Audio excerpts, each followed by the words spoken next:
Hello. Good evening, good afternoon, good morning. And thank you for joining us from wherever in the world you are. That's one of the big advantages of these online events, is that people can tune in from wherever they are. The other advantage, which we don't talk about quite so often, is the fact that because you can only see us from the waist up, we could, of course, be sitting here in pajamas or in what we like to refer to as writer's lounging pants. I'm not going to tell you what I've got on below the waist, but joining me from Toronto is my very good friend Linwood Barclay. Hello, Linwood.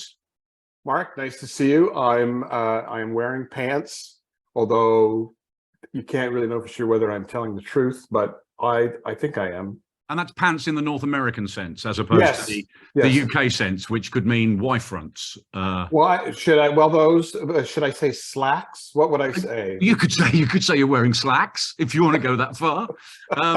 So yes, indeed, I'm Mark Billingham. This is Linwood Barclay, and we're going to be talking about we'd probably end up talking about all sorts of things in the next 45 minutes or so before we start answering your questions.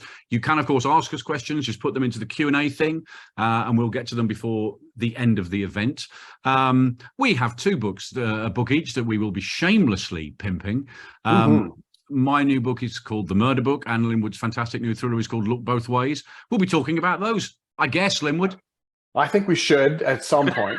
It's a contractual obligation, isn't it? I think so. I think we're required to do that at some point. But in the meantime, how have you been? Nice to see you. I've been good. I'm guessing you're in Toronto. I know you're in Toronto. In Toronto. No, my wife Lisa says hi. Hello. And you and Stuart and Luca were all here last June, and she said you're welcome anytime. But I think she's just being polite. But I should point out, just to make clear, when we were in Canada last for a crime festival over there called Motive, and Linwood very kindly invited a bunch of us round to his house, The Fool, to give us a very fine lunch, but also to show us his incredible model railway setup in the basement, which does have to be seen to be believed. You know what? You won't believe this. So the Financial Times of London, or whatever we don't get it over here. Yeah. They asked me to write a piece about the model railway with pictures, and apparently it's running March 4th. Wow. Over there. Yeah. So did you get the question I sent you when you did the Simon Mayo radio show? I did Simon Mayo's podcast, and they said we have a question from a sort of a mystery guest, and they said it's a question from Mark Billingham, and I was really quite worried because I thought, oh, he's going to be asking for money again, but in fact. But in fact, the question was, which would you rather get? Have the best, be voted having the best model railway of the year or thriller of the year? Did you hear my answer? Did you? No, I didn't. No, I picked thriller of the year only because the model railway thing is I don't really care. It's just for my own entertainment, and the purists, the so-called rivet counters, who want everything to be exactly right. I'm not that kind of guy. I'll have a little new Audi parked next to a 1945 Ford. I don't care, and I'm just having fun. So I don't care about that. But thriller of the year, that'd be fine. Yeah, it does. It did look like you were having a lot of fun when we were down. We were down in your basement, just filming it and done a ton on it since you were here too. Wow. So anyway. Okay. So let's talk about books, as I guess we have to. The first question that struck me when I read Look Both Ways is that when a piece of news breaks, or a story starts to develop, they're going to be developing driverless cars. So when they talked about this for the first time, I don't know, a few years back. Now, most people would go, wow, driverless cars, what could possibly go wrong? Whereas the thriller writer and you specifically go, what could possibly go wrong? I mean, was that the minute you heard about these things, did you immediately start thinking, wow, I can have some fun with this? I think so. It's funny. I'm not sure where I first had the idea for that book, which I suppose in a nutshell I should explain. I describe it as think Jurassic Park, but instead of dinosaurs, it's self-driving cars. And it's an experiment on an island community where everyone is given an autonomous vehicle for a month, and they trade in their conventional cars and put them on the mainland, and everybody has one. And this is supposedly the best way to test them because they have like a hive mind. They're all talking to each other. Whenever they come to a stop sign together, they're all going to know who goes first. It's going to be brilliant. And on the day of the big media event, a virus gets introduced into the system and all the cars essentially become homicidal. Yes. So it would be like being on an island with 1,000 Christines. And so I'm not sure whether, I think maybe the idea kind of grew gradually out of the fact that I did sense that these things may be coming and I don't look forward to them. I like driving. I like cars. I mean, I grew up surrounded by car imagery because my dad was an illustrator. He drew cars for advertisements in the 50s and 60s for Life and Look at Saturday Evening Post, stuff like that. And I mean, I can't get my Ring doorbell to work properly. Now, if I can't get this freaking doorbell to work right, I want to trust this vehicle that I'm going to get in to just take me wherever I go, and I can close my eyes and have a nap and I can just relax. This is not a Brave New World that I'm looking forward to. And so, as you say, thriller writers, we look at everything and think, how could that go horribly wrong? And you didn't have to think very long to imagine how a world of self-driving cars could go horribly wrong. So I guess that was really the jumping off point. And I had so much fun writing this. It's a little bit different than my other books, although I think there are lots of things that are the same. But I had a lot of fun. I had a lot of fun doing it. I mean, the thing that makes it really work is that I think we all have that fear anyway. Forget viruses. You just think, well, I wouldn't get into one of these things anyway. Yeah. Personally, I wouldn't. And I'm like you. I like driving. I like the act of driving. Yeah. So I'm suspicious of these things anyway. But the fact that somebody is able to just, as it were, corrupt all of them so that they turn into this army. I mean, it's when they start communicating with each other. That's when they start working together. They start thinking, like when they all invade a mall and they try to figure out how can we act as one to figure out how to get down the escalator. That's, and I mean, only last week, Tesla announced a massive recall of a lot of the cars that have a self-driving feature. And as hard as it is to imagine that anything Elon Musk is involved in could go wrong, I know. I mean, this is a real problem. Like a lot of times these cars they get confused by shadows and they're just not, and it's like the old like trolley problem, like if you that moral ethical dilemma, if you're in the trolley and if you keep going straight, you're going to hit 5 people, but if you turn, you'll hit 2. So do you deliberately choose to hit the 2? I don't know if these cars are really, I mean, like, again, hard to imagine that Elon would have any problem with ethics, but the whole idea of them just gives me the willies. Just when you think, oh, they can't get past that. It's like they keep conquering obstacles. They kind of learn, I mean, obviously they're super smart anyway, these cars, but then they kind of learn. So just when you think, oh, there's no way they can, like people are trying to get off the island.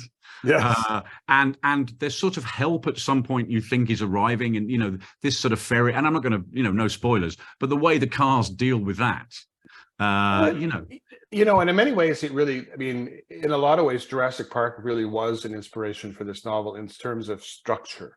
In Jurassic Park, they were on an island, and then you think, well, why don't they just get off? But then there was a huge storm, and they're making all these attempts to try to do it. So when you're writing a novel, as you would do, you try to think of what's every logical thing that you could have your characters do to try to get out of this mess. Because if you don't do that, readers will go, well, why don't they just do this? So you want to cover off all of those things. So people will say, okay, we the last thing you want to get at the end of it, when you've spent a year writing a novel and it's come out and all that hoopla, is just an email from a reader going, yeah, but surely if they'd just done that, you need to have had all those thoughts, don't you?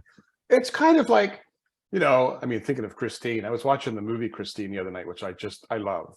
But I mean, when someone's being chased by a car, why do they run down the middle of the road? Why don't they run to the side and go down the ditch and come up? But no, they run right down the middle because I'm sure I can outrun this 57 Plymouth. I mean, it's just it was the thing that plagued the Daleks for many years. I don't know whether you ever watched Doctor Who, Linwood, but the scariest of Doctor Who's adversaries were the Daleks, and of course the way you got away from Daleks was just go up the stairs. Yes, until they learned to fly, which they did a few years ago. Somebody went, oh, Flying Daleks. All right, forget the stairs thing. But yeah, they didn't look particularly nimble. no, they were not nimble, but yet so bizarrely scary. Bizarrely scary. And especially when you look at the, back in the 60s, they were just these sort of tin cans with what looked like toilet plungers on the end of their heads going, exterminate, but terrifying when you're, 70 years old. That was one of the things in Canada. We got a lot of British import stuff, but Doctor Who was not one of them. Oh, okay. So I never grew up watching that at all. And I think I don't know, 5, 6, 10 years, whatever, I thought, so I watched one and I thought, this is really kind of dumb. And I'm sure that there's a lot of people watching right now who think, how dare he say that? There will be, Linwood. You will get hate mail. But it just seemed kind of dumb. And yet a lot of the other imports that we had, like all the Jerry Anderson things where people are walking around like this, I didn't think that was dumb. No, I can see a model. And of course I can see the model just to the side of your head. Oh yeah, well there's this model of supercar. There's a supercar over there. The odd thing is that Doctor Who was essentially a kids show, kind of, that has very much become not that. Now it's this kind of, cult adult show. There's the whole world of sort of a Doctor Who universe. And one of the things that I really enjoyed about Look Both Ways, that there are kids very much at the heart of it. Certainly in one of the strands of the narrative. Is that always something that you try to do? Well, one thing I really wanted to do in the book is that, I didn't want readers to think, oh, this book is all about machines. Yeah. It's really very much a book about people. And our main character is a woman named Sandra Montrose, who's sort of marshalling the PR for this day and lives on the island, and she has 2 teenagers, and has no husband because he fell asleep at the wheel and died in an accident. So she has a kind of investment in this, that this is really a great idea. Meanwhile, our kids can't wait to get their driver's license and so forth. And so I really wanted to have this little family that we would care about when all the mayhem starts happening. And it just seemed like a really good way to handle it was this mom with these 2 kids who's under enormous pressure in so many ways, financially and socially, and trying to raise kids on her own and so forth. So I needed the story to have a kind of heart to it. And I mean I think the other heart in this story is and for reasons that will become clear when you read it, is everyone was supposed to give up their conventional cars. But one guy didn't give up his car and kept it in the garage. Is a 1957 Cadillac, which was the most, and there is on the title page of the book, the print edition, a beautiful illustration of a 59 Cadillac, which is a drawing that my father did. He did that drawing. And that's kind of one of our other, we may become a hero in that book. And I was kind of, a bit of a nerd as a kid, hard to believe, but when I was in grade 7, I was reading Ralph Nader's book about the auto industry called Unsafe at Any Speed. And I remember, even to this day, I remember vividly, there's a part in that book that talks about the 57 Cadillac, where the fins were bigger than they ever were on any other car, these massive fins with these points on the end. And motorcyclists died on those fins because they were impaled on them. And that fact stayed with me for 55 years, because I just thought, one day I'm going to use that. Well, and you did. But you have something new out. You've had Murder Book came out last year, and hit paperback and just a few weeks ago. I picked that up. We went to London in October, and that was my last purchase at Heathrow before we got on the plane. Was the Murder Book, and as always, I loved it. Neitha grabbed it first actually and had read it before I could get to it, and I really, really enjoyed it. And what you've seemed to be doing lately is tell me if I'm wrong here, Thorn kind of appears every other book, or we kind of take a break. So we did Rabbit Hole, which wasn't a Thorn book, and then we're back with Murder Book. And so you've been mixing it up a bit. Is that sort of your plan? I mean, I think you've got to mix it up a bit. And as I'm sure we'll talk about shortly, it's going to be the last Thorn book for a while, because I'm starting a new series. So the Murder Book, I wanted to tie up quite a lot of loose ends and resolve a number of the issues that have been bubbling under.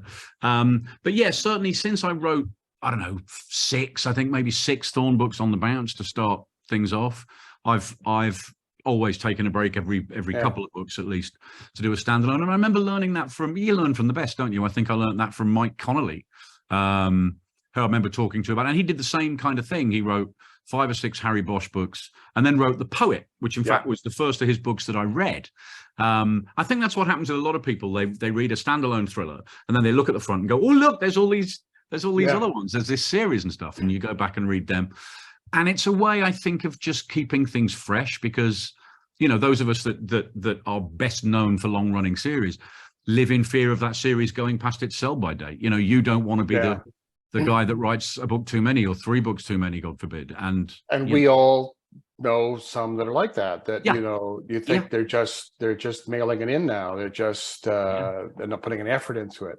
But do you find, and I think that I've always been successful at this, but when whether it's a series or standalones or a mix, the challenge I find sometimes is to give readers what they want and expect from you without giving them the same thing you gave them before. Yeah, of course. I mean, I think that's what every reader wants, is a book that's different from the last one, but not too different.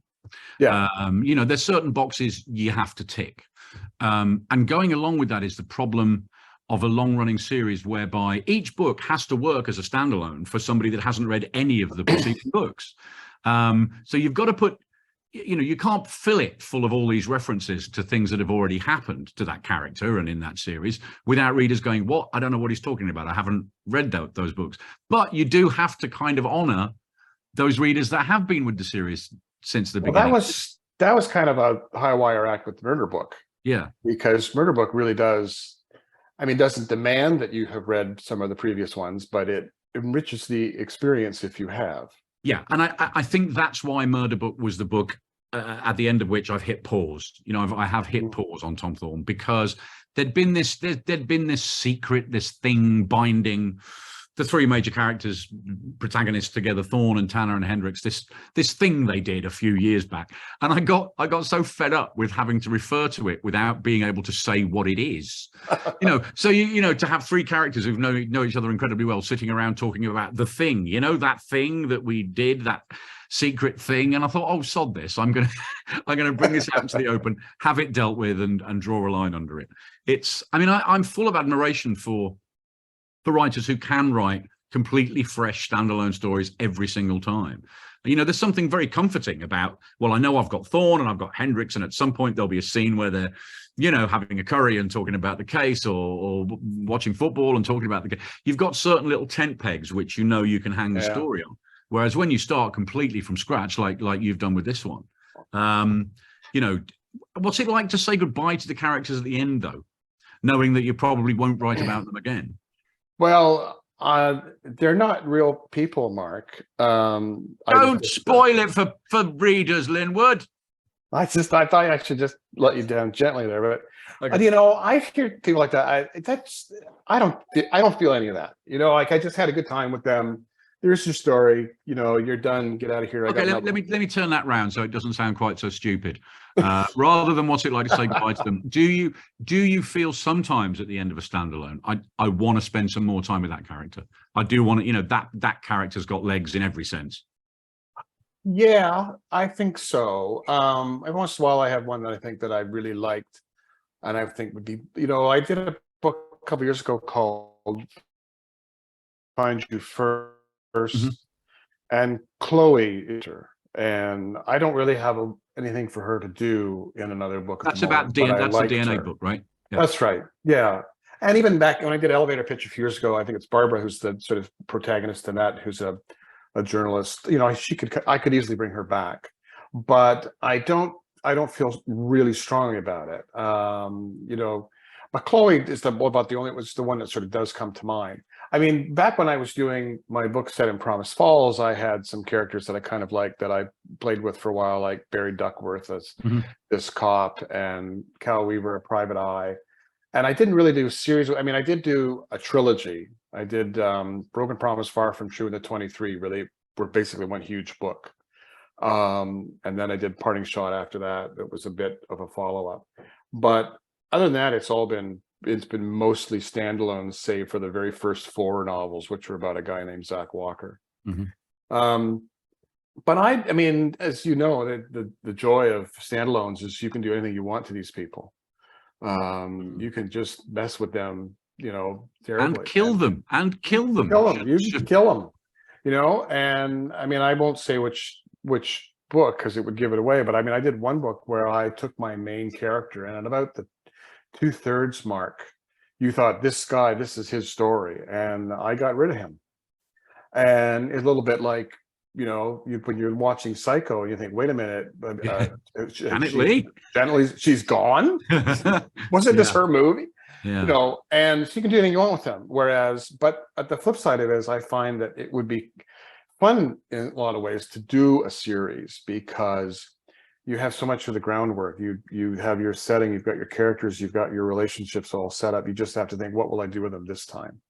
And they're old friends, just like it's like they're old friends. Yeah, and I have thoroughly enjoyed writing Tom Thorne for 23 years now, and boy, is he not the same character. I mean, this is the thing.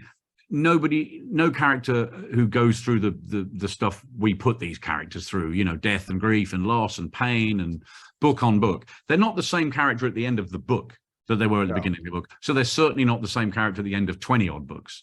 They're apart from the fact they're 20 years older, more or less. Yeah. They have changed a lot, and I of course, we never go back and read our old books. Oh God, no.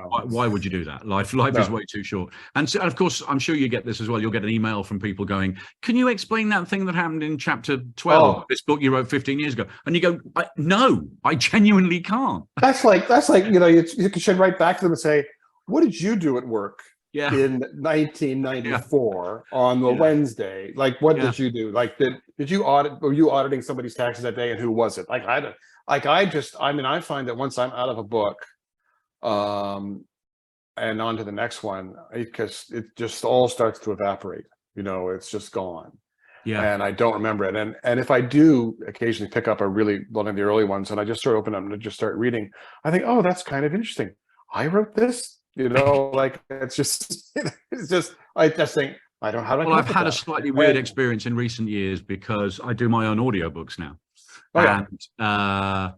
That now I do them because in these days of downloads and so on, they're all completely they're not abridged. But back when they were done by actors. But now I'm going back and re-recording the early books. So I've had to go back in the last couple of years and sit in a recording studio for 3 days, reading very slowly a book I wrote 20 years ago. And that is a chastening experience, let me tell you. They won't let you change it. You can't go, this is terrible. I was just going to say, do you find yourself just sort of subtly editing as you read, making a little change here and there? Well, you would if you could. You'd be doing it on every page. But you know what? You shouldn't be allowed to go back and rewrite stuff. It's all a learning curve, isn't it? I mean, unless you're Roald Dahl, you could do that. You could go back. Well, that's a whole other conversation that we has that been big news in Canada then? Well, it's bubbling. It's bubbling up, and I don't know. I'm almost too tired to even get into the debate. It's just sort of, oh God, what now? I mean, I think we should just all write things that are nice. The thing that's starting to bubble up now, the conversation that's starting to worry me, and as someone who's just dealt in a recent novel with the perils of technology and technology going bad and running amok, is novels written by AI. Essentially this idea, because it's round the corner, isn't it? I mean, it is presumably round the corner. They can go in the same way now that we can watch movies that have a young Robert De Niro or a young Al Pacino. People who know how to do these things will be able to give you a new Ian Fleming novel. And I don't mean written by, Anthony Horowitz or Sebastian Faulks or whatever, but this is the novel Ian Fleming would have written. And it's all in Fleming style, or, I mean, that's a scary thing. I've been reading about that. I can't believe it will quite. It's kind of, to me, it's like people who think that you don't need translators to change your book into other language. You can just use Google Translate. Yeah. And it loses the nuance. It loses the element of surprise. It's not, it loses the sense of the inspired moment, that when you're writing, you go, wait a minute, I could do this, you know. And I'm perhaps naive. I'm just naive enough to think that they won't be able to do that. You know, and I mean, like, we can visually make you look, look like a young Robert De Niro and do all that kind of stuff, but you still need Scorsese to direct it. You know? But I'm now putting myself inside the head of your editor, Linwood, coming to you in 10 years' time and going, listen, Linwood, it's time for us to discuss a new contract. We'll pay you 2/3 of what we would normally pay you, and you don't have to do anything. Literally, we'll stick your name on the front of it, put your photo on the jacket. The book will be written by computer. We'll, have all these algorithms and all this information, so it will look exactly like a Linwood Barclay novel. Readers will never know, and you can just go on holiday. You know, that sounds kind of appealing. Yeah. Maybe we could do that next year. Can we do it sooner than 10 years? I don't think it's very far away. I really don't think it's very far away. Okay, well, so what's coming next? We've talked a bit about Look Both Ways and a bit about The Murder, but what have you got? I guess you've finished something. Yeah. So the next book that is coming this year is called The Lie Maker. And I always feel I have to say it carefully, because I was talking to my brother-in-law, and he said, what's your next book called? I said, Lie Maker. He said, oh, that's an odd topic for you to write about football. I said, not Line Maker, Lie Maker. He said, oh, so it's about someone who makes lines. I said, no, it's called The Lie Maker. It's actually out in mid-May in North America. It'll be out, I think, August 31st or something in the UK. It's a little later there this year. Usually it seems to be the other way around. Books come out there first, but very quickly, it is about a only very moderately, perhaps not successful author. He did a couple of books that were critically well received, but didn't sell. And he's not making any money at it. And he's presented with an offer. He is approached by the Witness Protection Plan people, said that we're really good at protecting people and hiding them and relocating them, but we're not very creative. We're not very good at coming up with backstories for them, because we need to create believable backstories for what they did with their lives that they can learn, and so we want you to write those. And so he agrees to do that, but is also amazed that they would pick him, because when he was just a little kid, his dad went into that program and left the family behind. And he thinks maybe this will afford him an opportunity to reconnect. So that's the kind of premise for it. Okay. It's not The Linebacker. That's The Lie Maker. And I actually just finished writing the draft that I will submit to my publishers of the book that comes out next year. But I won't say much about that because it's so far away, but at least that's off my plate, for now. It's a good illustration, though, of kind of how far, of what the publishing schedule is actually like, in terms of, by the time a reader has a book in their hands, that writer has probably written 2 other books. Oh yeah. Can you tell us about this new series you're doing? Yeah, well, it's funny, when you were talking about your very early books. Your very early books had a lot of humor in them. I mean, there's always humor in your books, but a lot of humor. And I've sort of taken that journey in reverse, I guess, in that, although I hope there's black humor in all the books, I think there has to be humor in every book, and there's certainly some humor in the Thorn series. I've now gone for something that is much more tragicomic, that is a tragicomic novel. I've started to get a bit of get on my high horse a bit about the fact that humor and seriousness are not mutually exclusive. I completely believe that. It's a real fundamental belief. I know that some people don't. You put jokes in things, well, it can't be serious. Sometimes the things that you're joking about are the most serious things, and all you can do is joke about them because they're that bloody serious. So I've tried to write a novel and 2 novels now, in fact, in a series that's starting in May, coming out in May. The book is called The Last Dance, and the new character is another detective, but a very different detective called Declan Miller, who is dealing with the death of his wife. He's grieving, and grief can take on many shapes and forms, and people deal with it in a variety of different ways. He deals with it in a particularly strange and idiosyncratic fashion. And I like to think that the novel is tragicomic. I'm still writing about murder. I'm still writing about death and loss and pain, but dealing with it in a much different way. It's lighter in tone than the Thorne books. Miller, you know, if I thought of a good joke when I was writing Thorne books, and because I come from a comedy background, I do think jokes, whether they're good or bad, I couldn't put them in. Most of the time, I couldn't put them in, you know, unless it was some wiseacre remark that Hendricks was saying or something. Thorne was not a character like that. Miller is. So I've been able to go, hooray, jokes. So look, I don't know. We'll see what readers make of it. I'm thoroughly enjoying writing this guy, and it is a break. I will go back to Thorne next year, but yeah, there'll be 2 books in this new series before that.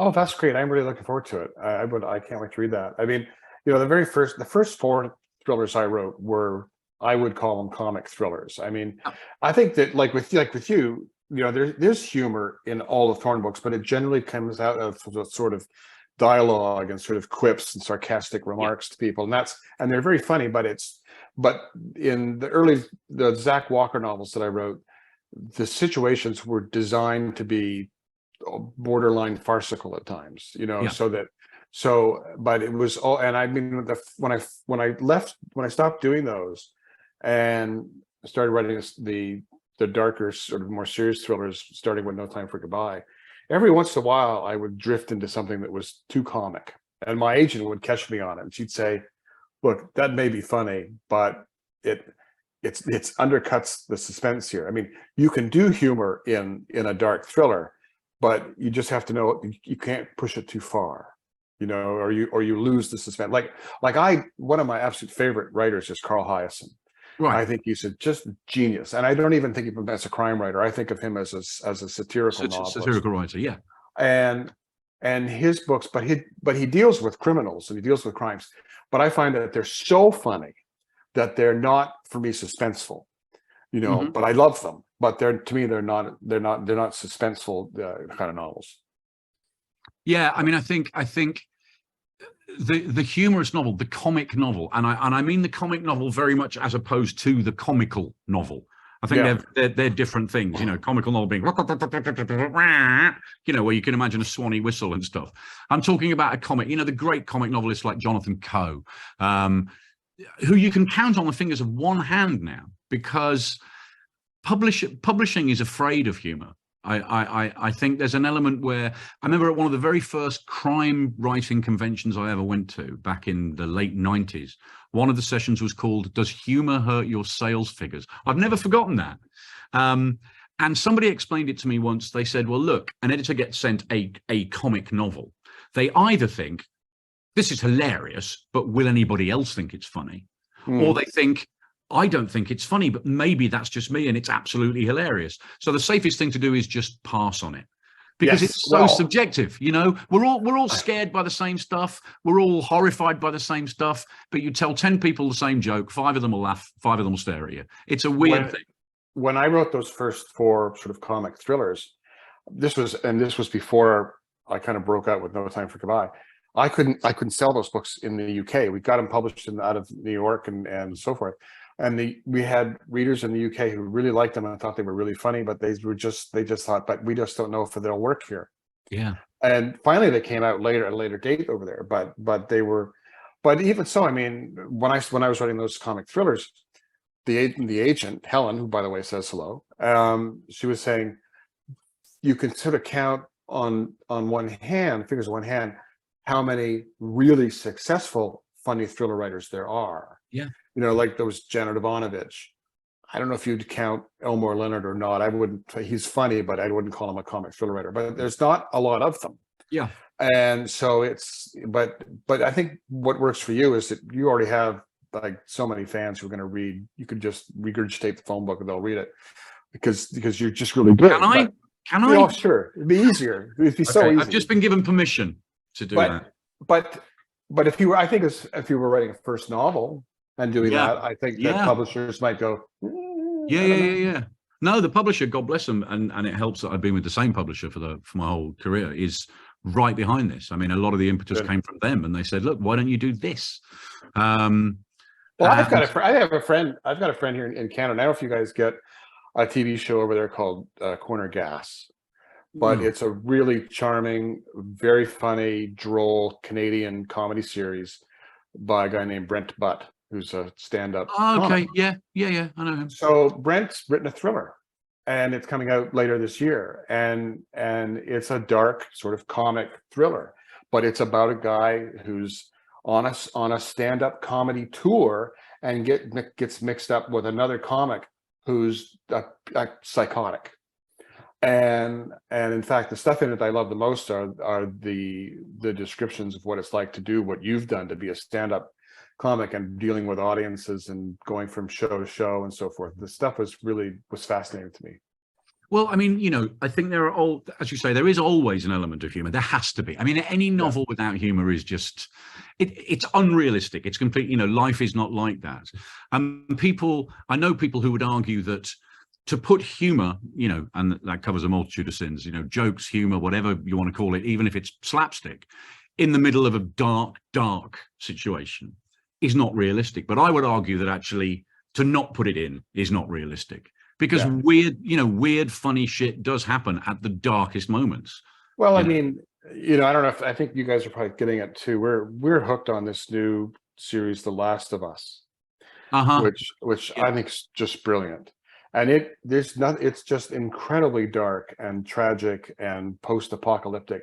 And there are moments in it that are so funny. And it comes out of the byplay between young Ellie and Joel, and how she reacts to him and how she messes with him and so forth. And these moments they're a relief at times from the relentless dread of what's happening. And she makes some sort of comment or smart ass remark. And it's like, it's great, but it's in context and it's totally believable. Yeah, I mean, if I'm reading something, and don't get me wrong, I love dark. I really, really love dark. But if I'm reading a dark thriller or a dark crime novel, and I'm 200 pages in, and I actually haven't smiled once, and well, do you know what I mean? I'm not. Yeah. I'm done with it. It's not, because it just doesn't ring true for me. And obviously, on one level, you have the kind of gallows humor as a coping mechanism that cops, especially, paramedics, people that have to deal with unbearable stuff on a daily basis, and would just jump off a cliff if they didn't find some way to cope with it, which often is humor, I spent 26 years working at the biggest newspaper in Canada, the Toronto Star. And I mean, if you want to see dark, just work in a newsroom. Yeah. And it's just that same kind of environment. Yeah. Yeah. Well, we can have a look now. People have asked us questions, believe it or not. Heavens. Now I'll have a look at them now. I'm hoping that the first one isn't, how the hell do you two think you can get away with this rubbish? But let's see what's waiting for us. I've got one here that's asking for my bank account number. Okay. All right. Well, there's a question for you, question for me, question for both of us. So let's take them in order. So, to Linwood, what books do you read? It's going to take a while, I'm guessing. English mostly. I read all kinds of stuff. I don't read as many thrillers as you might think. I mean, I read a lot of different things. Every once in a while, I'll read a biography. I'll read, but I have my favorites. I was lucky enough. I've read. I just finished a couple weeks ago. Stephen King's got a thriller coming out in September called Holly, which is based on his Holly Gibney character, which I was lucky enough to get an advance copy of and just loved it. Mm-hmm. And so I guess I like reading writers who are way better than me, and it means there's no shortage of material, because I love reading stuff and think, wow, how do they do this? How this is so good? Like, how do they pull this off? And I'm, I read people, I read them and I think, I'm glad you don't have to be this good to get published. Oh, I mean, that's the thing, is when you read a novel that you just think, I'll never write a sentence that good, or I'll, never come up with a twist that amazing or whatever. And when that's a debut author, isn't that sickening? And you just think, how can you be this good right off the bat? It's very annoying. Very annoying. How dare they? Really? How dare they? And somebody's asking me, where did the idea come from for Rabbit Hole, which was the book Linwood mentioned before. Do you know what? I think it was Graham Greene who said all writers have a chip of ice at their heart, and maybe crime writers have a particularly big chip. But I was visiting both a close family member and one of my very best friends at different times in an acute psychiatric ward. And some of the time in there was extremely traumatic, and you see some really weird, dark stuff. You also see some incredibly funny stuff. Rabbit Hole, without a shadow of a doubt, is the funniest book I'd written up to this point. And I just sat in this place and went, this would be the most brilliant setting for a locked room mystery, an airlocked room mystery. And I knew exactly what it was, and I knew who the main character was going to be, and it all sort of came. Quite a difficult book to write because of the sort of personal connection I had to the subject matter. But yeah, thoroughly, I thank you for saying it was close to the truth, because it's full of jokes. It's full of the darkest jokes. Yeah. But I heard them all in there. I didn't have to make a lot of stuff up. I thought that was just an amazing piece of work, and I too, I think I mentioned when I interviewed you at Motive last year that and as I was interviewing you, my brother was in a psychiatric facility and actually, I don't know, I think about a week or two after Motive, he passed away. And so there was a lot in there that I thought, yeah, I could identify with it, but I also thought you captured it, you nailed it. And it's true that there are often in those sort of very dark, troubling circumstances, things that are just so darkly, hilariously funny. And it's the way you kind of cope with it, Yeah, and if you didn't put those in, you wouldn't be true to the subject matter, and you wouldn't be true to the lived experience of people that have mental health issues and that work with those that have mental health issues. A question for you, Linwood. You've mentioned Jurassic Park, and of course there's the amazing Spielberg films. So do you have a dream cast in mind? Which I guess they're talking about look both ways. If it were to be adapted to the screen, is it? Do you cast in your head as you're writing a book? Nope. No, I don't. I really don't. And I'm sure you get that question a lot too. And you've had adaptations that have been realized, and I really don't. Very rarely. I see them in my head when I'm writing. I see them, but I don't picture them. Oh, this guy looks like Marlon Brando, or this guy looks like such and such. I just don't. And I don't spend any time sort of thinking, oh, who would the dream cast be? Because once you've been doing this for a while, getting excited about someone making something into a movie, that's not any reason to get excited, because the odds of it happening are so remote. When my first novel came out, Bad Move, some producer got in touch and said, oh, inquiring about the rights. And I thought, should we go out and buy the Jaguar this afternoon, dear? And nothing happened. And I've spent 5 years working on, because I was involved working on an adaptation of my Promised Falls trilogy, and I wrote a pilot for it. And that finally died last year. There've been 2 attempts to make my novel, Trust Your Eyes, into one was a movie, one was a series. Those both died. So I mean, they did make a series in France out of one of my books, and in Canada we actually did get made a movie that I wrote that had Eric Roberts in it and Emily Hampshire from Schitt's Creek and so forth. But nothing is more destructive to the soul than the whole Hollywood business. Well, I tell you what, though, if it weren't quite so destructive to the soul and moved so slowly, then I wouldn't have this new series, because this character, who Declan Miller, started out as a TV character. I was asked to develop an original detective series for a well-known comedian. And having written endless drafts of this script, and the wheels turning slowly and the months becoming years, eventually it was like, hey, I can just write the books. The difference being, I know the books will come out. That's whereas in television, endless lunches, endless meetings, and then suddenly you realize it's 5 years later. When I was working on the Promised Falls thing, and it was kind of like television if it were run by the government. And they wanted me to write an outline of a short outline of what the longer outline would be like. And then if they liked the short outline, then I wrote a longer outline for what the episode would be. And then once they kind of like that, then they asked me to write the episode, but basically just write what happens and not do the dialogue. So we would just see where the story would go. And in the time that I spent doing that, I wrote a novel while I was writing these outlines for something. And when I was, 15, 16 years old and was like addicted to Columbo and all these other TV shows, all I thought I wanted in the world was to write for television. And the dipping my toe into that industry over the last 5-6 years, it has beaten that out of me. Yeah. Oh, me too. And I'm involved in it, you know, because my wife works in television. She's a director, so I see it from the other side. And everything I see makes me hugely relieved I write novels for a living. If somebody just goes, listen, no, here's a movie based on your book. Here it is, or here's a TV show. You don't say no, but the idea of actively getting involved in that again is something I'd be very wary of. It is kind of soul destroying. Yeah, and the two things. I mean, and of course, when they option one of your books for a movie, I describe that as somebody reserving a book at the library that they never intend to take out. and the other thing is that when you have a book contract, the book comes out. Yeah. Whereas when you have a contract to write a pilot or a script, right? Who knows? Yeah, just don't get involved. And I think if you don't get involved, it's a win-win situation, because if it turns out to be absolute rubbish, you can just go, nothing to do with me, Gov. And if it wins a hatful of awards, then you can say, that's my book, you know. So I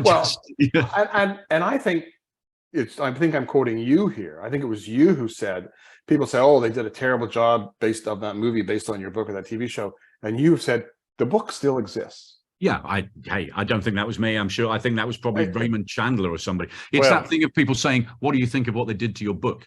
They did nothing to my book. Here it is. It's still there, available in all good bookshops and libraries, you know. And it's a weird thing, because I think readers think it's all we dream of.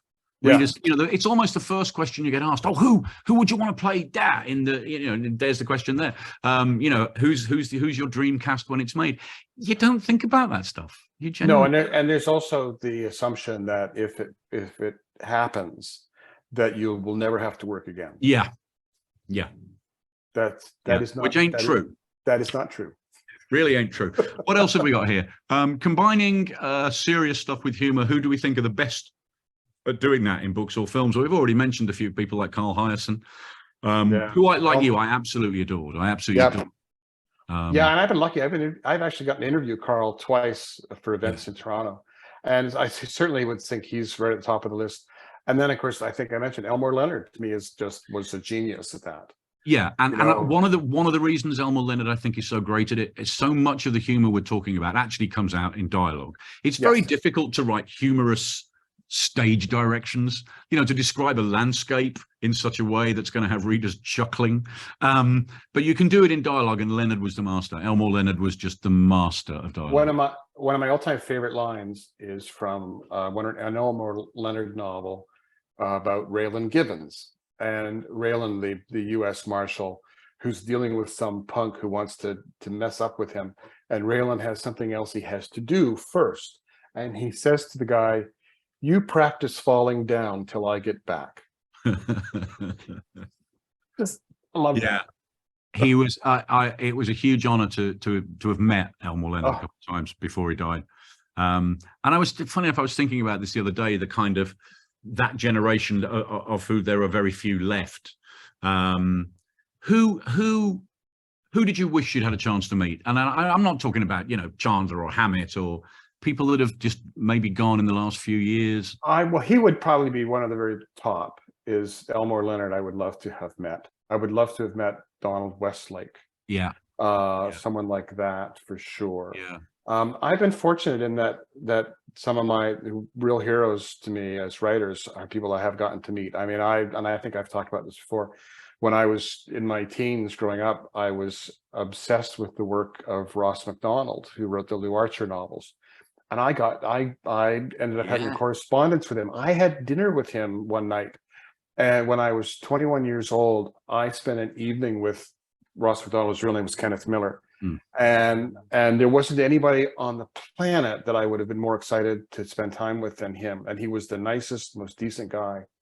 And he wrote in my hardback copy of one of his books that I brought with me. He wrote, and it was May 1st, 1976. He wrote, "For Linwood, who will, I hope, someday outright me." That's a magnificent thing. So I was fortunate to know him.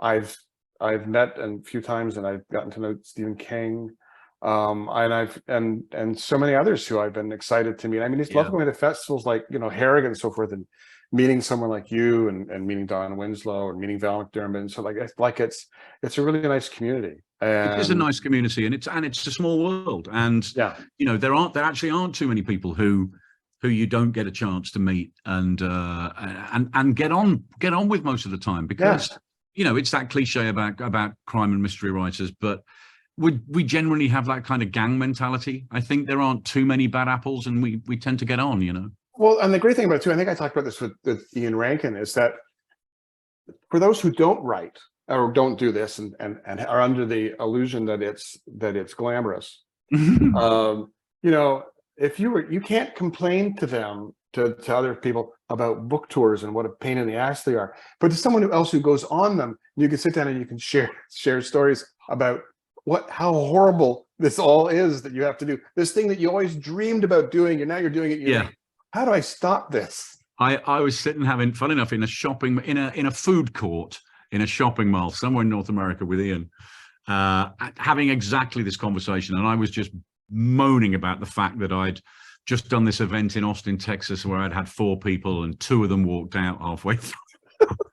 50% of them left halfway through. And Ian told me about flying from New York to Los Angeles for no people. People. And you just think, everybody goes through this. Well, I have, people think, welcome to the world of show business. So I walked in, I don't think I've told you this one. I walked into a big bookstore here in Canada last year before. And I walked in, and there was my new book, just scads them right up front, right at the front of the store, all kinds of books. And there's one of the store employees. And I said, would you like these autographed? And she was like, oh, wow. Here was this big deal, famous author has come into our store. She said, oh, this is so wonderful. I can't believe you're here. This is great. And she started to collect the books together, put them on a table for me to sign. And then she looked at her watch and she said, oh, I'm on break. And she left. And I never saw her again. Let's see if we can squeeze a couple more questions in, because we're getting pushed for time. Both of you are super fantastic. Thanks, Vera. I wanted to ask how you both find the time to read and review books in between giving us fantastic stories. Well, I'll go first. If I didn't have time to read, if I didn't have time to read, I wouldn't write. I mean, in a way, I'm a writer because I'm a reader. I write as a reader. I write to be read with a kind of reader's head on most of the time. There's always time to read. I read every single night in bed, 50 to 100 pages every single night. Do you get this, like I get this question, well, are you able to read a book while you're writing? And I think that's like, can you walk and chew gum? I mean, and yet there are some writers who say, well, no, when I'm in the thick of a book, I can't read something. I think, why? Like, how could that, well, I'm sorry. I would choose not to read something that was close to what I'm writing. Like if I was writing a Thor novel, I probably wouldn't be reading a police procedural set in London. I don't want to read 50 pages, nod off to sleep, then wake up in the morning going, I've had a great idea. So I'll read something different. I'll read music biographies. I'll read whatever. But yeah, there's always time to read. And the thing is, for the kind of thing that you and I do, I mean, we are on a kind of book a year contract. So you're writing a book a year, which takes any number of months, and then editing it and then rewriting it and doing stuff.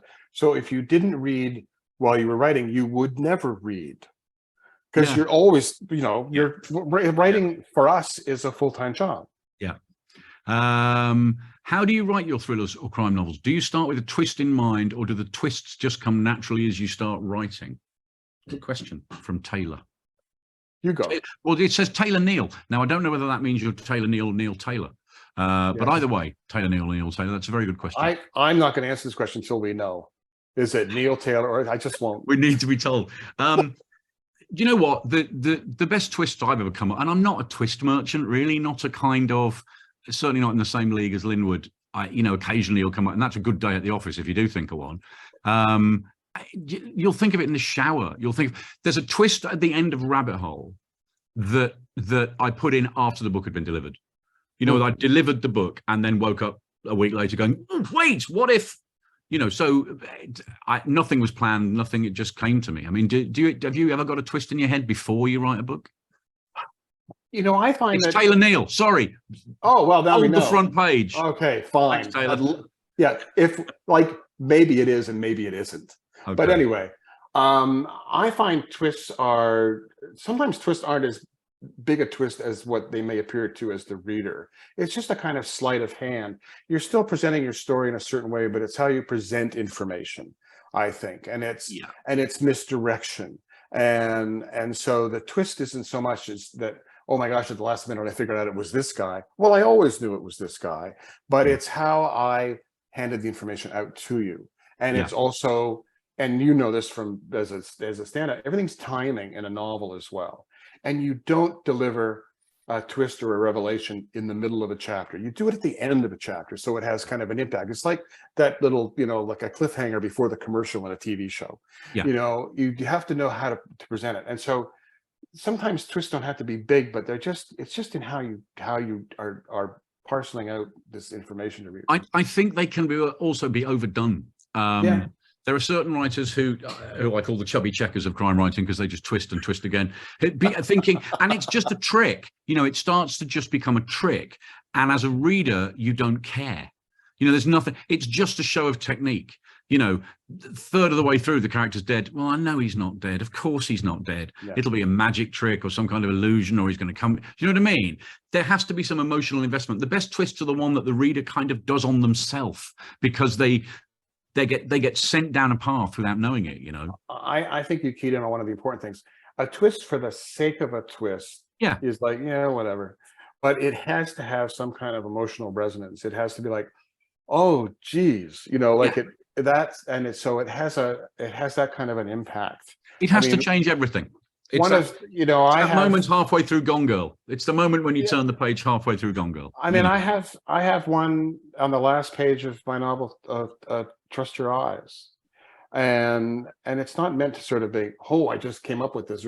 It all makes sense when you go back through the book, and I think it has a kind of emotional resonance, and it also has a feeling of, oh my God, what will they do now? How are they going to handle this? Yeah. I mean, I it's a whole other topic, but I kind of like unsettling endings where you don't wrap it all up. Like there's sort of like something left hanging. It's like, I mean, you've laid it all out, but it's not happy necessarily. Yeah. And I love those, but sometimes people are like, oh, I really wanted a happy ending. It's the way I think of it is not necessarily literally what happens or what the last words are or whatever. It's the taste I want to leave in the reader's mouth. I know how I want the reader to feel when they close that book. That's what I start to get a real sense of when I'm about 2/3 of the way through the book. I know how. Right, there's a couple more questions we can get in quickly in the last couple of minutes. Both tricky questions, though. You both deal with difficult subjects in your books. Are there any, this is from Anne, that you would avoid because they're just too difficult? Anything you wouldn't write about, Linwood? I don't know. I probably, only because it's just, I mean, I don't know if I really want to write and not that anyone shouldn't or anything, but I don't know if I want to write books about child abuse, or like serial killers who sexually molest and cut up their victims. I mean, and if that's what somebody wants to write, somebody wants to read, that's great. But it's not what I would probably want to do.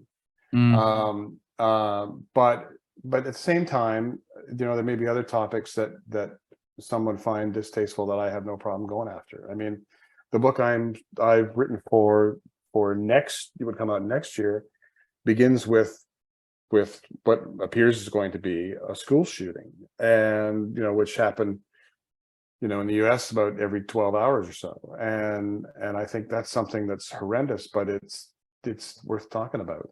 Yeah. Well, I never thought I'd write about ballroom dancing, but I just have, which is one of the ways Miller copes with grief in the new series. There's a lot of stuff about ballroom dancing. And the final question, to get a tricky one, this is from Vera. If we had one of our books, which book would you revisit if you had a chance to write it again? Well, what would you do? I mean, having gone back and reread Sleepyhead, which is my first book because I was doing the audiobook of it, I would write it differently. I know I would write it differently because I'm not the same writer I was 23 years ago, but I'm not sure I should. I'm not sure that you should be allowed to do that, like the sort of director's cut of a movie where you can go back and go, I want to expand that and cut that. Yeah, I'd do things differently, but everybody would. I think, you just have to be the writer you are at that time, Yeah, I would have absolutely no interest in going back and rewriting it. The only experience I had was when I was working on a possible TV adaptation of my Promise Falls trilogy. We were looking at ways to change that, to adapt it, that involved changes from the books. And some of them were changes that I suggested. And when I went through that process, I thought, if I had thought of this when I was writing the novels, I actually would have done that instead. Yeah. One basic thing being one of the major characters who I had written as a male, I would have made female. And Right. so, but to actually go back and redo the books, no.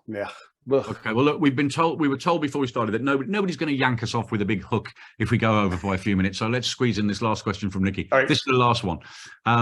Hello, you mentioned being on a book a year contract. Do you ever find this ever puts too much pressure on you to produce a novel, or that you've always got enough ideas to be able to produce something? Thank you both. I get this a lot. No is the simple answer. I get this a lot. Oh, the treadmill, a book a year. Listen, writers talk about this 1,000 words a day, this like mythical 1,000 words a day. If you write every day, and I don't know about Linwood, but I don't write every day, but I am writing every day because the book's in my head all the time. But whether I type every day is a different thing. But even, look, if you wrote 500 words a day, that's 170,000 words a year. That's 2 novels. I mean, I don't think there's any excuse if you are lucky enough, as Linwood and I are, to write full time. Yeah. And 95% of, I don't know what the statistics are in North America, but 95% of writers over here have other jobs. They get up at 5 a.m. and write for a few hours before they go to work. Those are the ones you take your hat off to. We've got no excuse, have we? No, and we do it because we're otherwise unemployable. This is true. This is true, which seems like a pretty good place to wind this up. Yep. Thank you to everybody tuning in. Thank you for your questions. I know you've got opportunities to buy books. There's probably links and stuff and things you can click on and all that. It's lovely talking to you as ever, Linwood. When are you going to be over here next? I don't think I'm going to get there this year. There's talk maybe next summer of 24, but it's kind of up in the air right now. Or maybe we'll just come over for a trip. That's what we did in October. We'll do that. Do that. Well, I owe you several beers anyway. So thank you everybody for joining us. Happy reading, and we'll see you soon. Thanks, Mark. Take care. Cheers, mate. See ya.